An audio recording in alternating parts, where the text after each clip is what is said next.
सुबह का वक्त था। महाराज राज सिंह दरबार में अकेले बैठे थे।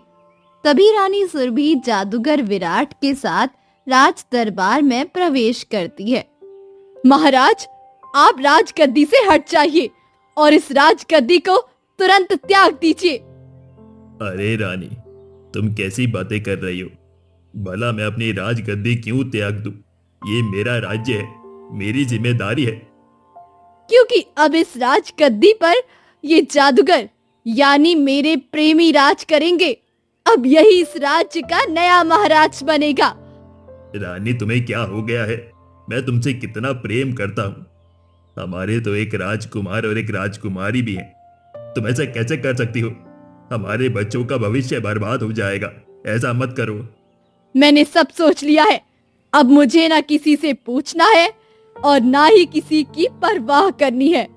अब आप बस राजगद्दी छोड़ दीजिए, वरना इसकी भारी कीमत आपको चुकानी पड़ेगी महाराज। ये सारी बातें राजकुमारी अनन्या और राजकुमार आर्यन सुन लेते हैं। माँ, आप ये कैसी बातें कर रही हो? ये हमारे पिता है और आप मेरी माँ। आप इस जादूगर से प्रेम कैसे कर सकती हो? आप उसे छोड़ दो माँ, छोड़ दो। दीदी ठीक कह रही है माँ। पिताजी इतने अच्छे हैं, फिर आप पिताजी को क्यों छोड़ रही हो? अब मुझे अपनी जिंदगी का फैसला किसी से पूछ कर नहीं लेना। जो मैंने चुना है वही होगा। मैं जादूगर विराट से विवाह करूंगी और इस राज्य की रानी उसी के साथ बनकर रहूंगी। जो कोई बीच में आएगा वो जिंदा नहीं बचेगा। रानी, तुम कैसी बातें कर रही हो? ये तुम्हारी ही संतान है और मैं तुम्हारा पति हूँ। हम सबको जान से कैसे मार सकती हो तुम? तभी रानी सुरभि तलवार निकाल लेती है। इस राजगद्दी को पाने के लिए मैं किसी को भी खत्म कर सकती हूँ।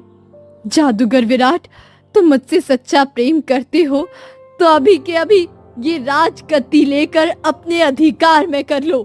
माँ, मैं आपको ऐसा कभी नहीं करने दूंगी। पिताजी, आप माँ को राज्य से बाहर निकाल दो। चुप हो जा, वरना तुझे अभी मार दूंगी। रानी बिना हिचकिचाए तलवार घुमा देती है और राजकुमारी अनन्या तथा राजकुमार आर्यन दोनों को मार देती है। नहीं, नहीं, ये तुमने क्या कर दिया रानी? तुमने अपनी औलाद को मार दिया। तुम मां नहीं, तुम राक्षस हो। तुमने ऐसा क्यों किया? अब तुम एक गुलाम की जिंदगी जियोगे महाराज। अब इस राज्य का राजा जादूगर विराट होगा। जादूगर विराट, और मैं उसकी रानी बनूंगी। हाँ, क्यों नहीं? आखिर हम दोनों इतने वर्षों से प्रेम करते थे। आज सबके सामने सच आ ही गया। तभी एक सैनिक दौड़ता हुआ आता है। मैं ये सब नहीं होने दूंगा। मैं महाराज के साथ विश्वासघात नहीं होने दूंगा। तुम मेरा मुकाबला करोगे? मैं जादूगर हूँ। रुक जाओ, अभी बताता हूँ। जादूगर अपनी मुट्ठी आसमान की ओर उठाता है और मंत्र फेंकता है। तभी महल में मौजूद सारे सैनिक अचानक घुटनों के बल गिर जाते हैं। देखो, सिर्फ मेरे एक मंत्र से तुम मेरे गुलाम बन गए। अब कोई मेरे खिलाफ आवाज नहीं उठाएगा। जादूगर, तुमने जादू की मदद से मेरे पूरे परिवार को तोड़ दिया। मेरे मासूम बच्चों को मार दिया। भगवान तुम्हें कभी माफ नहीं करेगा। मैं तुम्हें बद्दुआ देता हूं। जिस तरह तुमने मेरे परिवार को छीन लिया, तुम्हें उससे भी बदतर मौत मिलेगी। तुम मौत के लिए तड़पोगे। यही मेरी बद्दुआ है। तुम्हारी इतनी हिम्मत, तुम मुझे बद्दुआ दोगे? अब तुम ही बद्दुआ बनोगे। तुम खुद आजाद होने के लिए तड़पते रहोगे। जादूगर एक बड़ा मंत्र फेंकता है और पूरा राजमहल काला और रहस्यमय बन जाता है, जहां राजकुमार और राजकुमारी की लाशें पड़ी रहती है। सभी सेवक और सैनिक पत्थर की मूर्तियों में बदल जाते हैं। अब तुम सब हमेशा के लिए श्रापित रहोगे। तुम सब बद्दुआ बनकर इस महल में कैद रहोगे। ऐसे ही 10 साल बीत जाते हैं तभी एक दिन रघु और भीमा घने जंगलों से गुजर रहे होते हैं। तभी उनकी नजर दूर चमकते काले रहस्यमय महल पर जाती है। अरे ये क्या, सच में महल? यहाँ ये कब बना? कौन बनवा गया इतनी जल्दी? मुझे तो यकीन ही नहीं हो रहा रघु। कल ही तो हम इसी रास्ते से गए थे, तब तो यहाँ एक भी पत्थर नहीं था। भीमा देख, इसकी हालत भी अजीब है, जैसे बहुत पुराना हो, पर अचानक दिखा कैसे गया? मुझे तो डर लग रहा है रघु। लेकिन अगर ये सच में छोड़ा हुआ महल है तो अंदर धन दौलत भी तो हो सकती है। हाँ सही कहा भीमा, इतना बड़ा महल है, जरूर खजाना होगा, और अगर मिला तो हमारी जिंदगी बदल जाएगी। चल अंदर चलकर देखते हैं, ये मौका हाथ से नहीं जाना चाहिए। चलो रघु, एक बार अंदर झांक लेते हैं, पर जल्दी करेंगे। दोनों धीरे धीरे महल की टूटी सी बड़ी काली दरवाजे के पास पहुंचते हैं। तभी दरवाजा खुद ब खुद चरमरा कर खुल जाता है। ये दरवाजा खुद कैसे खुल गया? छोड़ ये सब, अंदर खजाना ढूंढते हैं ना। जैसे ही दोनों महल के अंदर जाते हैं, अचानक महल की दीवारें धुंध में बदलकर गायब होने लगती है। कुछ ही सेकंड में पूरा महल अदृश्य हो जाता है। वहीं दूसरी तरफ देवराम घने जंगलों में लकड़ियां काट रहा होता है। अरे मैं तो थक गया हूँ। सुबह से लकड़ियां काट काट कर फिर भी अपनी माँ और बहन के लिए 2 वक्त का खाना जुटाने में असफल रहता हूँ मैं। क्या करूं? किस्मत में भी यही लिखा है, मुझे लग रहा है। देवराम थके कदमों से लकड़ियों का गट्ठर उठाता है, गांव की ओर चलता है। गांव के चौराहे पर पहुंचकर लकड़ियां बेचने की कोशिश करता है। लकड़ियां ले लो, अच्छी सूखी लकड़ियां। सुबह से शाम हो गई, पर एक भी लकड़ियां नहीं बिकी। देवराम थककर एक पेड़ के नीचे बैठ जाता है। पिछले 10 दिन से लगातार मेहनत कर रहा हूं, पर एक भी लकड़ी नहीं बिकती। अगर आज भी खाली हाथ घर गया तो माँ और बहन को क्या जवाब दूंगा? आज भी कुछ नहीं कमा पाया। तभी 2 गांव वाले वही पास से गुजरते हैं। अरे सुना तुमने, हमारे गांव के 2 आदमी गायब हो गए। हाँ सुना है, लेकिन ये सिर्फ अफवाह है। अरे नहीं सुरेश, ये अफवाह नहीं है। वो काला रहस्यमयी महल उन्हें खा गया होगा। अरे छोड़ ये सब डराने वाली बातें यार। सुन मेरी बात, अगर उस महल में कोई खजाना मिल गया तो आदमी रातों रात धनवान बन सकता है। देवराम ये सब चुपचाप सुनता रहता है, फिर धीरे से आगे बढ़कर कहता है। अगर धन दौलत मिल सकती है तो मैं जाऊंगा उस महल में। मैं अपनी माँ और बहन की जिंदगी बदल सकता हूँ। तू जाएगा देवरा, तू तो अपनी लकड़ियां तक नहीं बेच पाता है। अरे इसे देखो, ये खुद गरीब है और सपने देख रहा है कि काला महल इसे धन देने वाला है। देवरा, तू बचपन से डरपोक है। महल क्या, तू उसकी परछाई तक नहीं झेल पाएगा। तुम सब हंस लो जितना हंसना है अभी, लेकिन मैं जाऊंगा। अगर किस्मत ने बुलाया है तो मैं धनवान बनकर ही रहूंगा। अरे हम भी तो देखते हैं तुम जैसे इंसान से क्या होगा। अरे तो कुछ भी नहीं कर पाएगा। सभी गांव वाले हंसते हुए वहां से चले जाते हैं। गांव वाले कुछ भी कहें, मैं तो उस काले महल का राज पता करके ही रहूंगा। अगर यहाँ सच में खजाना है तो मैं अपनी बहन की अच्छी जगह शादी कर सकूंगा। फिर मेरी जिंदगी भी सुधर जाएगी और मुझे फिर धन दौलत की फिक्र भी नहीं रहेगी। फिर देवराम धीरे धीरे जंगल में आगे बढ़ता है। पेड़ों पर हल्की धुंध छाई थी, चारों तरफ भयानक सन्नाटा था। तभी दूर काले महल की आकृति दिखाई देती है। वो रहा काला महल। अब बस अंदर जाकर सारा खजाना ढूंढना है। देवराम आगे बढ़ता है। पुराना टूटा हुआ विशाल दरवाजा अपने आप खुल जाता है और देवराम अंदर जैसे ही कदम रखता है, अचानक ही दरवाजा जोरदार आवाज के साथ बंद हो जाता है। ये क्या, दरवाजा बंद कैसे हो गया? और मैं ये कहाँ आ गया? अंदर तो पूरा अंधेरा है। ये महल इतना काला और भयानक क्यों लग रहा है? कहीं मेरी लालच मुझे ले ना डूबे। अंदर आ ही गया हूं तो खजाना ढूंढ कर ही जाऊंगा। देवराम सावधानी से आगे बढ़ता है। तभी उसे दूर एक संदूक से हल्की रोशनी निकलती दिखाई देती है। उस संदूक से रोशनी आ रही है। जरूर इसमें खजाना होगा। मुझे जाकर देखना चाहिए। देवराम संदूक के पास जाता है और हाथ बढ़ाते ही तेज चमक फैलती है। उसकी आंखें बंद हो जाती है और अगले ही पल वो एक सुनसान कमरे में पहुंच जाता है। ये मैं कहाँ आ गया हूँ? मैं तो संदूक देख रहा था। अचानक मैं यहाँ कैसे पहुंच गया? हे भगवान, ये सब क्या? ये कैसी भूल भुलैया लग रही है? कहीं मैं हमेशा के लिए कैद ना हो जाऊं। अचानक चारों तरफ से गूंजती एक रहस्यमयी आवाज सुनाई देती है। तू लालच में आया है, इसीलिए तू यहाँ से कभी बाहर नहीं निकल पाएगा। कौन कौन बोल रहा? मेरे सामने आ, मुझे जाने दो। मुझसे गलती हो गई। अगर बाहर जाना चाहता है तो मेरी एक पहेली का जवाब दे।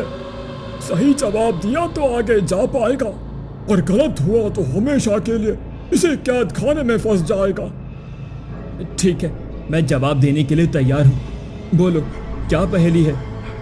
ऐसी कौन सी चीज है जिसके टूटने से आदमी कहीं का नहीं रहता? धन दौलत घर सब कुछ हो, लेकिन अगर सिर्फ एक चीज टूट जाए तो इंसान पूरी तरह बर्बाद हो जाता है। बताओ, इसका उत्तर क्या है? सोच रहा हूं ये क्या हो सकता है। धन नहीं, घर नहीं, कुछ और ही है। हाँ, समझ गया, इज्जत। अगर इज्जत टूट जाए तो आदमी कहीं का नहीं रहता। मेरा उत्तर है इज्जत। तूने सही उत्तर दिया है, लेकिन याद रखना, आगे का रास्ता भी आसान नहीं है। लालच छोड़ना सीख, वरना तू हमेशा के लिए यही फंस जाएगा। मुझे बाहर निकलना है, मैं आगे बढ़ने के लिए तैयार हूँ। तभी तेज रोशनी फैलती है और देवराम एक गुप्त कमरे में पहुंच जाता है, जहां राजकुमारी और राजकुमार का शव अभी भी वैसे का वैसे ही पड़ा होता है। ये क्या है? हे भगवान, ये तो राजकुमारी और राजकुमारी का शव है, और ऐसा लग रहा है जैसे किसी ने इन दोनों को तलवार से मारा हो। हे भगवान, कौन होगा जिसने इन दोनों मासूमों को मार दिया है? अब मैं क्या करूं? तभी अचानक सामने एक पत्थर की मूर्ति से रोने की आवाज आती है। ये क्या? इस पत्थर की मूर्ति से रोने की आवाज आ रही है, और ये किसी राजा की मूर्ति लग रही है। देवराम जैसे ही जाकर मूर्ति को छूता है, उसमें से आवाज आती है, मेरी मदद करो, मुझे आजाद करो। मुझे अपने बेटे और बेटी का अंतिम संस्कार करना है। तुम बोल रहे हो? तुम कौन हो? मैं इस महल का राजा हूँ। जादूगर के श्राप की वजह से मैं इस पत्थर की मूर्ति में बदल चुका हूँ, और रोज अपने बच्चों का शव देखता हूँ। देख देख कर टूट चुका हूँ। मेरी मदद करो। मैं वर्षों से किसी ईमानदार इंसान का इंतजार कर रहा हूँ, लेकिन हर कोई यहाँ लालच में ही आता है। मैं भी यहाँ लालच में ही आया था, लेकिन आपकी हालत देखकर मुझे बहुत अफसोस हो रहा है। किसी ने आपके साथ ऐसा क्यों किया होगा? और आपके बच्चों का शव आपकी आंखों के सामने पड़ा है। क्या बीत रही होगी आप पर? मैं सोच भी नहीं सकता महाराज। मुझे पूरी बात बताइए, तभी मैं आपकी मदद कर सकता हूँ। ये सब मेरी पत्नी ने एक जादूगर से मिलकर किया है। मेरी पत्नी जादूगर के प्रेम में अंधी हो गई थी, इसीलिए उसने अपने हाथों से मेरे बेटे और बेटी को मार दिया, और जादूगर की मदद से मुझे इस महल में कैद कर दिया। मैं पत्थर की मूर्ति बन गया हूँ। जब तक जादूगर को उसके किए की सजा नहीं मिलेगी और मेरी रानी को मृत्यु दंड नहीं मिलेगा, मेरा ये श्राप नहीं टूटेगा। महारानी कहाँ है? और वो जादूगर अब कहाँ है? बताइए, मैं उसे खत्म कर दूंगा। आपका दुख देखकर मेरा दिल पिघल गया है। आपके दुख के सामने मेरा दुख तो कुछ भी नहीं है। मैं तो बस अपनी माँ और बहन की जिंदगी सुधारने के लिए यहाँ आया था, लेकिन अब मैं लालच नहीं करूँगा। मैं आपको न्याय दिलवाऊंगा। बताइए मुझे क्या करना होगा। जादूगर को खत्म करने के लिए ये नीचे पड़ी तलवार उठाओ। ये कोई साधारण तलवार नहीं है, ये मेरे गुरु ने मुझे दी थी। इससे बुरी शक्तियों का अंत हो सकता है। तुम इस तलवार से जादूगर का सिर धड़ से अलग कर देना, तभी मेरा श्राप टूट पाएगा और ये काला महल अपने असली रूप में वापस आ जाएगा। और महारानी कहाँ है? महारानी भी इसी महल में है, लेकिन वो भी अभी एक पत्थर की मूर्ति बनी हुई है। ठीक है, मैं भी जादूगर को खत्म कर दूंगा, पर वो है कहाँ? यहाँ से सीधे आगे जाओ, तुम्हें एक काली गुफा मिलेगी। उसी गुफा में जादूगर तपस्या कर रहा है। ठीक है, मैं चलता हूँ। देवराम तलवार लेकर वहां से बाहर निकलता है और गुफा के द्वार तक पहुंचता है। तू यहाँ क्या कर रहा है? चला जा यहाँ से। तू यहाँ क्यों आया है? तुम्हारी हिम्मत कैसे हुई महाराज के साथ धोखा करने की? और तुमने 2 मासूमों की जान ली है। उन्हें मैंने नहीं, उनकी माँ ने मारा है। और तुम जैसा एक मामूली इंसान मेरा कुछ नहीं बिगाड़ सकता। चला जा, वरना मारा जाएगा। रानी ने मारा है, लेकिन तुमने ही उसे बहकाया था। तुमने ही उसे झूठे वादे दिए होंगे। तुमने ये सब कराया है। मैं ये तलवार लेकर तुम्हें ही खत्म कर दूंगा और इस काले महल का श्राप तोड़ूंगा। तू ये कर लेगा है? इस मामूली से तलवार से? रुक जा, अब मैं तुझे दिखाता हूँ। जादूगर मंत्र पढ़ने लगता है। देवराम तलवार घुमाकर जोर से जादूगर की तरफ फेंक देता है, जिससे तलवार जादूगर के पैर में लग जाती है। तूने मुझे घायल कर दिया। अब मैं तुझे जिंदा नहीं छोड़ूंगा। जादूगर मंत्र पढ़ने की कोशिश करता है, लेकिन जादू काम ही नहीं करता है। ये क्या हो गया? मेरा जादू क्यों नहीं चल रहा? क्योंकि यह तलवार साधारण नहीं है। यह महाराज के गुरु माँ ने उन्हें दी थी। इससे बुरी शक्तियां खत्म हो जाती हैं। अब तुम्हारी सारी शक्ति खत्म हो रही है। नहीं नहीं, ऐसा नहीं हो सकता। तभी तेज रोशनी फैलती है और जादूगर का शरीर जलने लगता है। ये क्या हो रहा है? मेरा शरीर क्यों जल रहा है? नहीं नहीं, ऐसा मत करो, वरना तुम्हें इसकी भारी कीमत चुकानी पड़ेगी। अचानक एक तेज चमक के साथ जादूगर पूरी तरह राख बन जाता है और सारा माया जाल टूट जाता है। काला महल गायब होकर असली महल बन जाता है और देवराम राज दरबार में उपस्थित होता है। देवराम, तुमने कर दिखाया। तुमने जादूगर को खत्म कर दिया और देखो, मेरा महल फिर से वापस आ गया है। अब मैं अपने पुत्र और पुत्री का अंतिम संस्कार कर सकता हूँ। यह तो बहुत अच्छी बात है महाराज। क्या आपको महारानी मिली? तभी सैनिक महारानी को घसीटते हुए लाते हैं। महाराज, ये रानी महल के पीछे के दरवाजे से भाग रही थी, मैंने पकड़ लिया। तुम्हें शर्म नहीं आती रानी? तुमने मेरे राजवंश को खत्म कर दिया और अब भाग रही थी। सैनिकों, इसे ले जाओ। सुबह की पहली किरण के साथ इसे फांसी दे दी जाए। नहीं, ऐसा मत करिए महाराज, मुझसे गलती हुई। मैं माफी मांगती हूँ। तुम्हारी माफी से मेरे बच्चे वापस नहीं आएंगे। तुम माँ और पत्नी दोनों के नाम पर कलंक हो। इसे ले जाओ। सैनिक रानी को घसीट कर ले जाते हैं। महाराज, मेरा कार्य पूरा हुआ। अब मुझे जाना चाहिए। मेरी माँ और मेरी बहन मेरा इंतजार कर रही होंगी। नहीं देवराम, तुम नहीं जा सकते। तुमने मेरे राज्य को बचाया है। मेरा कोई उत्तराधिकारी नहीं है, इसीलिए अब इस राज्य का उत्तराधिकारी तुम हो। आज से तुम राजा बनोगे। मैं एक साधारण इंसान हूँ महाराज, मैं कैसे राजा बन सकता हूँ? ये तुम्हारा अधिकार है, तुमने इसे खुद कमाया है। जैसा आप चाहें महाराज। कुछ ही दिनों में राजा देवराम का राज्याभिषेक करता है। महाराज, अब मुझे अपने गांव जाकर अपनी माँ और बहन को यहाँ लाना होगा। अरे क्यों नहीं, जाओ और उन्हें सम्मान के साथ लेकर आओ। देवराम शाही पोशाक में घोड़े पर सवार होकर गांव पहुंचता है। अरे देवराम, तू तो राजा बन गया रे। ये कपड़े कहीं चोरी के तो नहीं है, हैं? हाँ हाँ, हो सकता है। नहीं, तुम लोग मुझ पर हंस रहे थे ना जब मैं काला महल गया था। देखो, मैंने उसका रहस्य सुलझा दिया और आज मैं इस राज्य का राजा बन चुका हूं। मैं अपनी माँ और बहन को लेने के लिए आया हूं। अब तुम लोग कभी मेरा मजाक नहीं उड़ा सकते हो। गांव वाले शर्मिंदा हो जाते हैं। देवराम अपनी माँ और बहन को लेकर राजमहल वापस जाता है और खुशी खुशी अपना जीवन बिताने लगता है।